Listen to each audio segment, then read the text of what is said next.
Hello दोस्तों, तो आप सभी को स्वागत है हमारे इस चैनल रंजन जीएस सेंटर पे।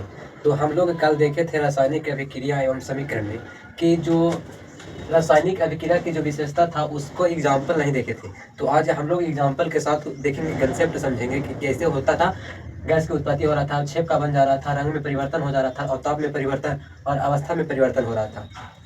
तो देखिए, सबसे पहला है कि गैस की उत्पत्ति कैसे होता है। तो देखिए, गैस की उत्पत्ति का जो एग्जाम्पल है, गैस की उत्पत्ति का जो एग्जाम्पल, जैसे यहाँ पर हम ले रहे हैं धातु, धातु ले रहे हैं और जब हम इसको अभिक्रिया करा रहे हैं अम्ल के साथ अभिक्रिया करा रहे हैं, अम्ल के साथ क्रिया कराते हैं तो बना देता है क्या चीज, H2 गैस उत्पन्न करता है, H2 गैस उत्पन्न करता है। जैसे यहाँ पर मान लेते हैं कि जिंक लिए हैं, जिंक, और यहाँ पर हम लिए हैं HCl, और जब इससे क्रिया करता है तो बनाता है ZnCl2 प्लस में H2 गैस। यही एग्जाम्पल एक बार हो जाएगा सिंगल में। और अगर दूसरा एग्जाम्पल लेते हैं तो यहाँ पर हो जाएगा जिंक प्लस में H2SO4। अब यहाँ पर करेगा ZnSO4 प्लस में H2 गैस। ये दोनों एग्जाम्पल लिख सकते हैं। अगर गैस की उत्पत्ति में लिखेगा, बोलेगा कि एग्जाम्पल के साथ लिखे, तो हम गैस की उत्पत्ति में ये दोनों एग्जाम्पल लिख सकते हैं। इसके बाद आता है क्या, तो अवक्षेप का बनना। अवक्षेप कैसे बनता है जो देखते हैं हम लोग। तो देखिए,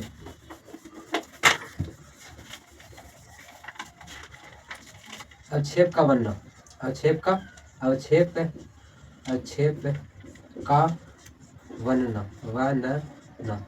का बनना। जैसे यहाँ पर हम लेते हैं, यहाँ पर NaCl लेते हैं, NaCl मतलब नमक लेते हैं, और AgNO3 को लेते हैं, AgNO3 और NaCl को लेकर अभिक्रिया कराते हैं तो बनाता है यहाँ पर AgCl और प्लस में NaNO3। और जो AgCl है यही अवक्षेप है। क्या है, तो अवक्षेप कौन होगा, तो AgCl होगा। AgCl जो अवक्षेप होता है उसको हम ऐसे तीर चिन्ह, नीचे की तीर चिन्ह देते हैं अवक्षेप का, और जो गैस होता है गैस को ऊपर की ओर देते हैं, गैस को ऊपर की ओर और अवक्षेप को नीचे की ओर देते हैं। अब एग्जाम्पल हो गया। अब देखते हैं हम लोग रंग में परिवर्तन कैसे होता है, रंग में परिवर्तन कैसे होता है। तो देखिए, लिखते हैं यहाँ पर रंग में परिवर्तन, रंग में परिवर्तन। जैसे एग्जाम्पल में लिख रहे हैं, जैसे यहाँ पर एग्जाम्पल में क्या हो जाएगा, तो यहाँ पोटेशियम डाइक्रोमेट के सूत्र होता है K2 और फिर होता है क्या, तो K2Cr2O7 K2Cr2O7 को जब SO2 क्या, तो SO2 को जब अभिक्रिया कराएगा, एक इसका रंग होता है नौरंगी। क्या होता है, नारंगी होता है। लेकिन जैसे ही ये अभिक्रिया करेगा इससे, तो इसका जो रंग होगा वो हरा हो जाएगा। क्या होगा, तो हरा हो जाएगा। क्या होगा, तो हरा रंग का बना देगा। जैसे यही हुआ, रंग में परिवर्तन कर दिया, इसका रंग था नौरंगी, लेकिन जैसे ही SO2 जो है, SO2 अभिक्रिया कर लिया इससे, तो नौरंगी का जो रंग था धीरे धीरे क्या में चेंज हो गया, तो हरा में चेंज हो गया। ठीक, अब देखिए आगे। अब है ताप में परिवर्तन। ताप में परिवर्तन कैसे होता है, तो देखिए वो भी बताते हैं ताप में परिवर्तन कैसे होता है। जैसे यहाँ पर ले लेते हैं क्या, तो ले लेते हैं कैल्शियम ऑक्साइड CaO प्लस में कैल्शियम ऑक्साइड लिए हैं, और उसको जब हम H2O के साथ क्रिया कराएंगे, H2O के साथ, तो बनावेगा क्या, तो बनावेगा calcium hydroxide, calcium hydroxide बनाया, कैल्शियम हाइड्रो ऑक्साइड बनाया। इसके साथ भी जब कैल्शियम हाइड्रो ऑक्साइड देता है तो उसके साथ उष्मा भी देता है। क्या देता है, तो उष्मा भी देता है। तो ये भी एग्जांपल में हम लिख सकते हैं ताप में परिवर्तन का एग्जांपल में। ठीक, और जैसे एक एग्जांपल और लिख सकते हैं ऐसे CaCO3 को जब हम गर्म करेंगे, क्या करेंगे, तो गर्म करेंगे तो क्या होगा, तो कैल्शियम ऑक्साइड प्लस में कार्बन डाइऑक्साइड में टूट जाएगा। और जब टूटेगा तो यहाँ पर भी कार्बन डाइऑक्साइड यानी उष्मा दे रहा है। क्या दे रहा है, तो उष्मा दे रहा है। ये भी एग्जांपल हो जाएगा। ठीक है, तो देखिए ये अभी एग्जांपल देख लिए ताप में परिवर्तन कैसे होता है। और देखेंगे अब हम लोग अवस्था में परिवर्तन कैसे होता है। अवस्था में परिवर्तन, तो देखिए यहाँ पर अवस्था में परिवर्तन, अवस्था में जैसे मान लीजिए मोमबत्ती है, क्या है, तो मोमबत्ती है, ये मोमबत्ती है। ठीक, मोमबत्ती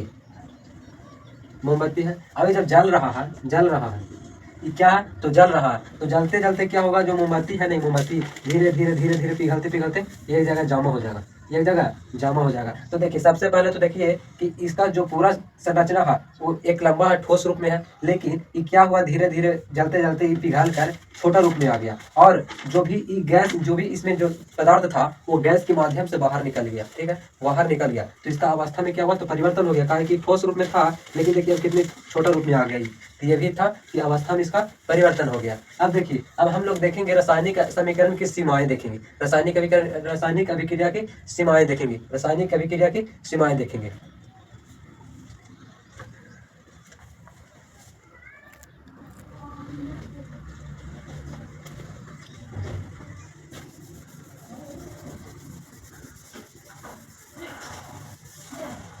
तो अब देखिए रासायनिक समीकरण की सीमाएं।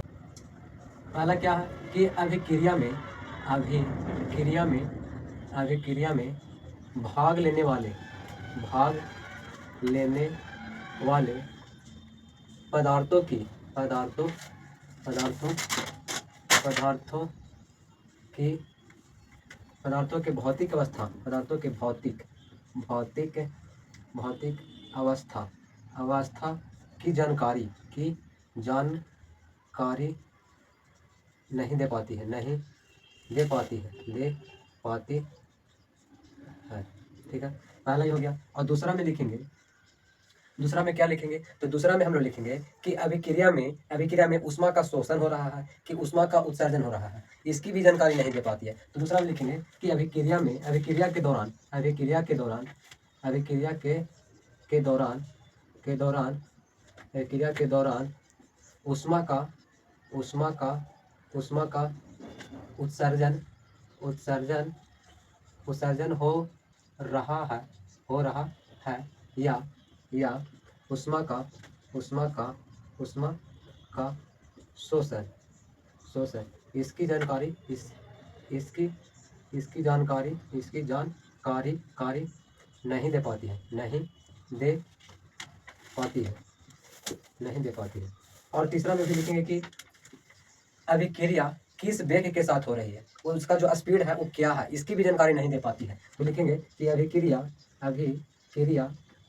अभिक्रिया किस वेग के साथ, किस वेग है के वेग के साथ हो रही है, इसकी भी हो रही है, इसकी भी जानकारी नहीं दे पाती है, नहीं दे पाती है। ये सब सीमाएं लिख रहे हैं। चौथा में भी लिखेंगे कि 21 जो भी पदार्थ होता है वो कुछ विस्फोट के साथ होती है। जैसे मान लेते हैं कि जल है और अम्ल है, तो जल है और अम्ल अगर अभिक्रिया करता है तो विस्फोट भी करता है। जैसे मान लेते हैं सोडियम है, ठीक है, सोडियम को जैसे ही हम केरोसिन में से निकाल कर बाहर रखते हैं तो विस्फोट करता है, तो उसकी भी जानकारी नहीं दे पाता है। क्या लिखेंगे कि कुछ अभिक्रिया कुछ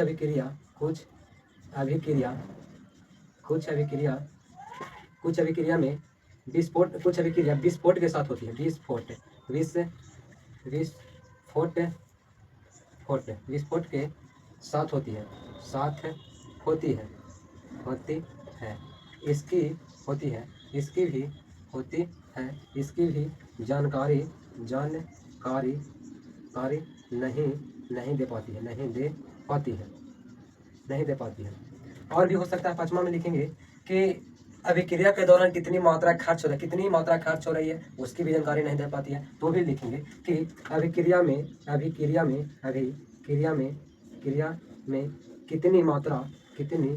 कितनी मात्रा की खर्च हो रही है, कितनी मात्रा की खर्च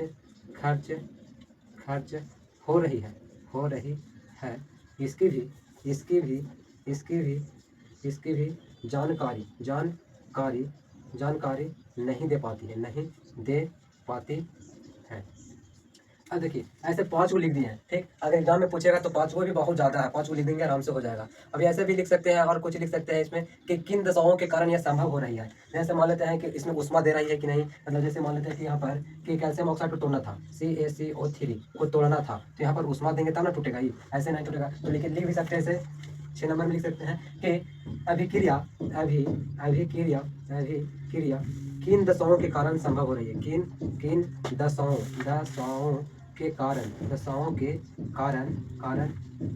कारण यह संभव हो रही है, संभव हो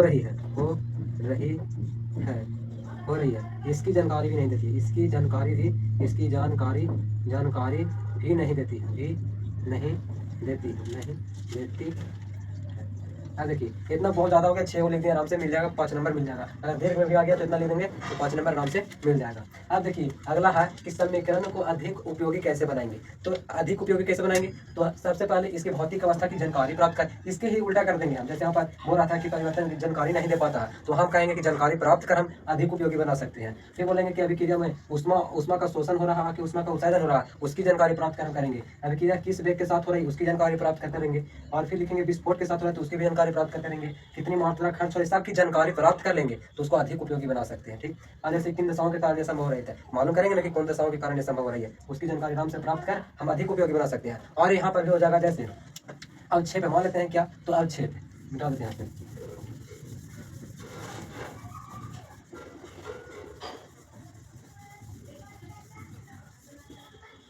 अवक्षेप जहाँ पर अवक्षेप बन रहा है, जैसे यहाँ पर लिख सकते थे क्या, मान लेते हैं कि NaCl था, NaCl, फिर था AgNO3 जहाँ अभिक्रिया कर रहा था तो बना रहा था क्या, तो यहाँ पर बना रहा था NaNO3 प्लस में AgCl बना रहा था। ठीक, तो यहाँ पर अवक्षेप कौन है, तो AgCl है। तो इसको अधिक उपयोगी बनाना है, तो अधिक उपयोगी बनाने के लिए हम सबसे पहले AQ लिख देंगे, AQ।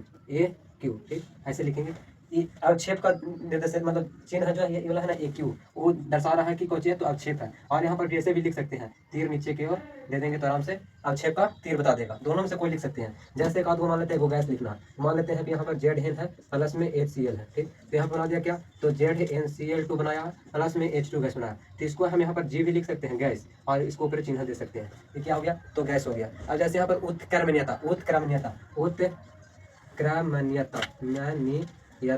उत्क्रमणीयता को हम ऐसे दर्शा सकते हैं, ऐसे करके, फिर यहाँ पर ऐसे उत्क्रमणीयता हो गया। ठीक, उत्क्रमणीयता जो होता है दोनों तीर दर्शाएगा कि उधर भी हो रहा है और इधर भी हो रही है। ठीक, और जैसे एक आध वो होता है उत्प्रेरक, तो उत्प्रेरक जो होता है उत्प्रेरक जो होता है वो किसी भी रासायनिक जो अभिक्रिया होता है, रासायनिक अभिक्रिया होता है उसको क्या करता है, वो तेज गति से कर देता है। मतलब कोई भी जो अगर अभिक्रिया हो रही है, नहीं कर रहा, धीरे धीरे अभिक्रिया कर रहा, तो उसको क्या करेगा, वो तेजी गति से क्या करेगा, तो उसको अभिक्रिया करा देगा। जैसे यहाँ पर मान लेते हैं कि प्लेटिनम था, तो क्या करेगा कि कोई भी अभिक्रिया कर रहा है, जैसे मतलब आगे चलकर ऑक्सीकरण पढ़ेंगे तो वहाँ पर करेगा क्या कि ऑक्सीकरण के मतलब वहाँ पर अभिक्रिया उस ऑक्सीकरण का कार्य करेगा और अभिक्रिया आगे जाके बहुत तेजी से करा देगा उसको से। यहाँ हो गया रासायनिक समीकरण की सीमाएं और उसको अधिक उपयोगी कैसे बनाएं, जो भी हो गया। अब हम लोग देखेंगे कि अभिक्रिया, जो अभिक्रिया यहाँ पर मेन रूप से अभिक्रिया ही पढ़ना है चैप्टर की।